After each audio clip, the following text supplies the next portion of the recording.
Bonjour tout le monde. On est dans un ère où on parle beaucoup de bonheur, de satisfaction. En fait, on parle d'émotions. Les émotions, c'est vraiment important parce que, en fait, si on voulait les comparer, on pourrait les comparer avec une pédale d'accélération dans une voiture et une pédale de frein. On a des émotions qui sont positives, qui nous permettent d'avancer, que ce soit de l'estime de soi, de la passion, de la valorisation, de la confiance. C'est toutes des émotions qui nous donnent le goût d'aller vers l'avant. À l'inverse, on a des émotions qui nous freinent.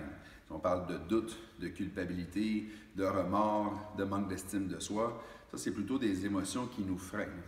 Donc, je m'appelle Stéphane Loisel, je suis spécialisé dans l'impact du stress sur nos vies depuis plus de 10 ans en tant que consultant et en tant que conférencier. Puis les émotions, en fait, c'est la chose principale avec laquelle je travaille.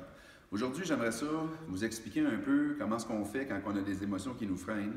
J'aimerais ça vous parler de, entre autres, une émotion. Je vais parler d'une série d'émotions, mais aujourd'hui, je vais vous en approcher une en particulier, qui est celle qui est en lien avec la peur.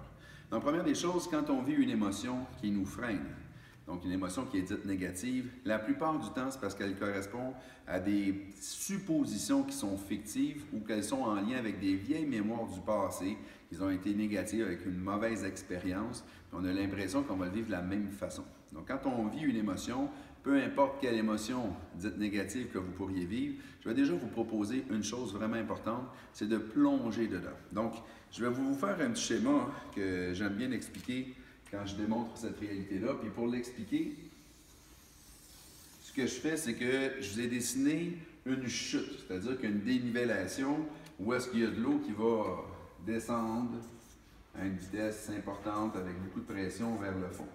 Donc, si jamais vous plongez dans une chute, je ne vous propose pas de le faire, mais je l'ai déjà fait. La chose qui est à faire, c'est de vraiment descendre vers le fond. Ce n'est pas de suivre notre instinct naturel qui voudrait remonter le plus vite possible à la surface. Parce que si dans la chute, vous essayez de monter à la surface, c'est une noyade qui est assurée. Donc, la seule façon de survivre dans un cas comme ça, c'est de descendre le plus vite possible vers le fond. Quand vous touchez une émotion qui est dite négative, le réflexe est de ne pas vouloir aller dedans. Notre société ne nous a pas encouragés, parce que souvent on n'avait pas de solution, c'est mal perçu, la société sait plus ou moins quoi faire, alors qu'en réalité, la chose la plus importante à faire, c'est de descendre au fond. Si vous osez le faire, qu'est-ce qui va se produire? C'est que par la suite, naturellement, l'eau va vous remonter vers la surface. Puis à un moment donné, vous allez arriver à un endroit où ça va être très calme.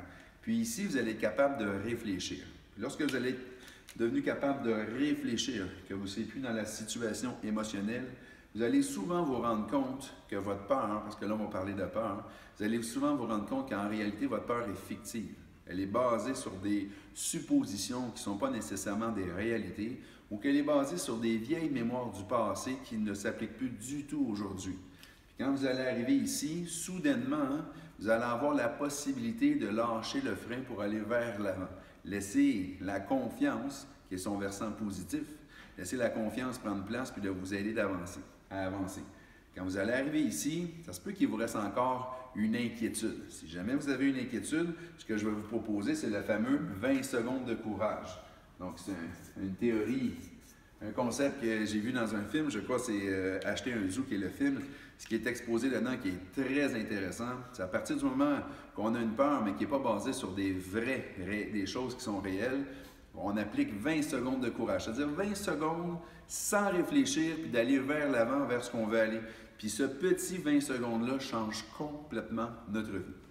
Donc, je vais vous proposer, pour aller expliquer davantage ce concept-là, avec le 20 secondes de courage face aux peurs, je vous propose d'écouter une petite vidéo qui va suivre, qui est sur YouTube, qui s'appelle Dare. Je vais même vous donner le lien qui est annexé. Puis vous allez voir dedans différentes personnes qui sont confrontées à une peur, qui ne sont pas des peurs réelles, puis qui décident d'appliquer le 20 secondes de courage pour aller de l'avant. Puis je vais vous proposer vraiment de vous rendre jusqu'à la fin.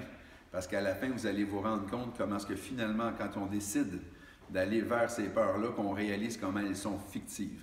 Donc, je vous souhaite un bon visionnement, puis juste à regarder, juste au-dessus, les liens qui vont être annexés, vous allez pouvoir voir la prochaine capsule sur la prochaine émotion que je vais vous parler. Bon visionnement tout le monde!